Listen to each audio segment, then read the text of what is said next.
오늘 본문은 바빌로니아로 망명하러 간다는 오해를 받은 예레미야가 지하 감옥에 갇힙니다. 이에 대해서 시드기야 왕이 그를 불러서 은밀하게 회유를 하는 것입니다. 내가 원하는 예언을 좀 해달라고.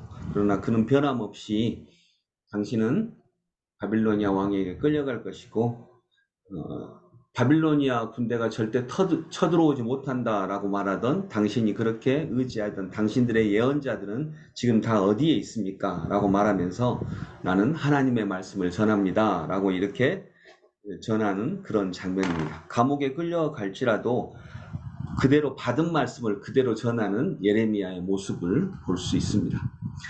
이 말씀을 가지고 묵상을 하다가요, 렉시오 디비나를 하다가 예레미야는 부당하게 지금 감옥에 갇혔는데 감옥 안에서 예배를 계속 드렸을까? 얼마나 억울한 마음일까? 나 같으면 어떻게 할까? 이런 상상을 하다가 예레미야는 이 감옥 안에서도 예배를 드렸을까 하는 생각을 해보았습니다. 예배를 드렸을까요? 네. 네, 예레미야니까 예레미야니까 억울하게 감옥에 갇혔어도 그래도 하나님께 예배를 드리지 않았을까 하는 생각을 하는데 그 근거는 바로 그 다음 구절 38장 1절에 보면 하나님의 말씀을 들었다라고 하는 장면이 나오기 때문에 아마 예배를 드렸다라고 분명히 판단이 됩니다. 그런데 어떻게 예배가 가능할까? 예레미야의 의는 억울한데 어떻게 예배가 가능할까? 그리고 건져달라고 기도하고 또 억울한 일을 당하지 않게 해달라고 하는 하나님이 현실적으로는 아무런 능력을 발휘하지 못하고 계시는데 어떻게 예배가 가능할까? 이것은 예레미야가 생각하는 의는, 여기서 말하는 의는, 기독교에서 말하는 의는 정의가 아니고요. 하나님과의 올바른 관계입니다. 하나님과의 올바른 관계가 성경에서 말하는 의입니다. 그래서 이 예레미야의 의는 다른 사람들의 잘못, 즉 정의가 아닙니다. 예레미야의 의는 하나님과의 올바른 관계, 즉 사랑입니다. 이 죄악으로 인한 아픔이 정의가 아니라 사랑으로 받는 것입니다. 십자가를 바라보는 예배, 이것이 가능한 것입니다. 교회에서만 예배 드리는 것이 아니라 진짜는 집에서 예배 드려야 됩니다. 남편을 섬기면서 아내에게 복종하면서 우리는 기도하고 예배 드려야 됩니다. 자녀들의 말을 들으면서 우리는 예배 드려야 되는 것입니다. 왜냐하면 이때 예배 드리지 않으면 아내를 존중하고 남편에게 존중하고 사랑하고 자녀를 진심으로 사랑할 수가 없기 때문에 그렇습니다. 온전한 관계를 맺을 수가 없기 때문입니다.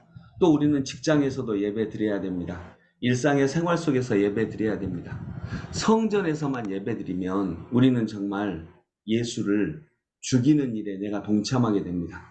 이렇게 예레미야는 감옥 안에서도 억울한 삶 속에서도 예배 드립니다.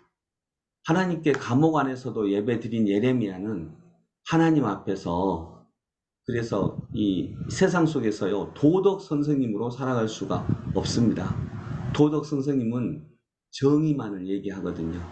이게 맞아, 이게 올바라, 네가 이런 잘못했고 그러니 너는 벌 받아야 돼. 그런데 나는 너보다는 더 나아. 나는 너보다는 더 나은 사람이야. 이런 생각을 가지게 되는 것입니다. 그러나 모두가 죄인입니다. 예레미야도 죄인이고요. 우리도 죄인입니다. 내가 너보다 낫고 내가 너보다 그래도 더 나아 이런 거 없습니다. 우리는 다 죄인입니다. 다 죄인이니까 죽을 수밖에 없는 죄인이고 그런데 우리가 이 죽을 수밖에 없는 죄인인 걸 알지 못하고 죽을 것 같은 삶 속에서 예배드리지 않으면요. 즉 예배드리면서 우리가 자기중심성에서 죽지 못하면 이 세상을 죽지 못해 사는 세상으로 만들어 버립니다. 우리가 예배 앞에서 죽지 못하면 우리는 결국 이 세상 속에서 죽을 수밖에 없는 죄인으로 살아갈 수밖에 없게 되는 것입니다.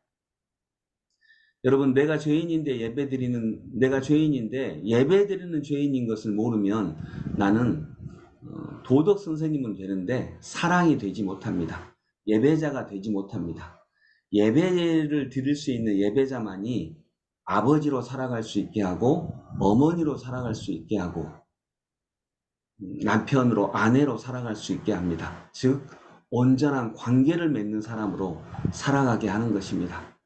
예배드리지 않으면 가정에서 아버지로 살아갈 수가 없습니다. 죄악된 세상 속에서 엄마의 사랑으로 살아갈 수가 없습니다.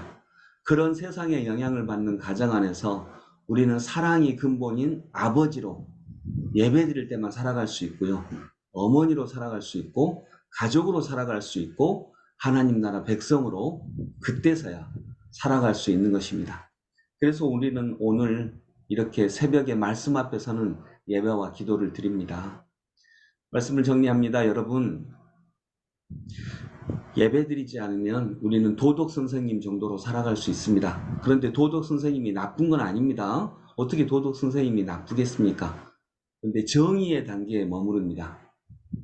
내가 너보다 더 오라. 너는 이렇게 살아야 돼. 그러니까 라고 훈계하고 꾸중하고 조언합니다. 그런데 생명은 도덕 선생님에게서 나오지 않습니다. 생명은 오직 아버지, 어머니의 사랑에서만 나옵니다. 이것을 가능하게 하는 게 예배입니다. 예배 드릴 수 있어야 우리는 아빠고, 엄마고, 친구고, 가족이고, 사랑입니다. 예배가 없어지면 우리는 도덕 선생님으로 판사로 너는 나쁜 놈이니까 이런 거 고쳐 하고 말하는 의로운 사람 정도로 남게 됩니다. 기억하십시오. 오늘 예레미야는 도덕 선생님으로 남은 게 아닙니다. 지금 옳은 소리 하는 것 같지만 옳은 소리 하는 걸로만 남아있지 않습니다. 예레미야는 계속 하나님의 말씀을 전하는데 계속 어려움을 당합니다. 감옥에도 갇히고 매도 맞고 모함도 당하고 도덕 선생님이면 이런 거 오래 하지 못합니다. 그런데 예레미야는 끊임없이 하나님이 너는 계속 가서 하나님의 말씀을 전해라 이 말씀 듣고 계속 합니다. 그리고 하나님의 말씀은 끝까지 전합니다. 그러나 계속 고통받습니다. 그러나 끝까지 전합니다. 이것이 예레미야의 슬픔이며 그래서 예레미야를 눈물의 예언자라고 얘기합니다. 예레미야는 이스라엘의 아버지로 죄 지은 이스라엘의 친구로 끝까지 남아 있습니다. 기억하십시오. 의로운 자는 오직 하나님뿐입니다. 그러니 우리는 그분 앞에서 예배드리는 예배자로 그래서 하나님과 좋은 관계를 맺고 또 그 관계 때문에 이스라엘과도 또 지금의 이 시대와도 남편과도 아내와도 자녀와도 친구와도 이 세상과도 하나님께 드리는 예배 때문에 아름다운 관계가 가능한 예레미야와 같은 사람이 될 수 있기를 소망합니다. 기도하겠습니다. 하나님 아버지, 예레미야는 감옥 안에서도 예배자로 섭니다. 그는 내가 너희들보다 옳다. 내가 얼마나 너희들 때문에 하나님 말씀 전하다가 고생했는데 라는 생각을 갖지 않습니다. 그는 이스라엘을 사랑합니다. 그래서 그는 이스라엘을 사랑하기 때문에 하나님께 이스라엘을 위해 예배드리는 예배자로 섭니다. 이스라엘이 그를 핍박했을 때에도 그는 끝까지 이스라엘의 손을 붙잡습니다. 주님, 이 예배자가 오늘 이 시기에도 필요합니다. 저희는 감히 그렇게 하겠다라고 결심할 수 없고 결심해도 그 능력이 우리에게 생기지 못하지만 그래도 오늘도 예레미야의 흉내를 내가는 작은 그리스도인으로 살아가게 하여 주옵소서. 예수님 이름으로 기도드립니다. 아멘.